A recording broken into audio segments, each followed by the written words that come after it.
शीख समाजाचे धर्मगुरू गोविंद सिंग यांच्या जयंतीनिमित्त सांगली शहर परिसरात रविवारी शोभायात्रा काढण्यात आली आहे। जयंतीनिमित्त सोमवारी विविध कार्यक्रमांचं आयोजन टिंबर एरिया येथील गुरुद्वारमध्ये करण्यात आले।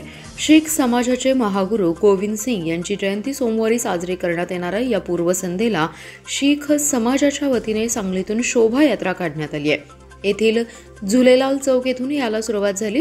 तेथून मारुती चौकातील छत्रपती शिवाजी महाराज यांच्या पुतळ्याला अभिवादन करण्यात आलं। तेथून मारुती रोड, झाशी चौक, पटेल चौक, कॉलेज कॉर्नर मार्गे नवीन वसाहत येथे असलेल्या गुरुद्वारमध्ये शोभायात्रेची सांगता करण्यात आली आहे।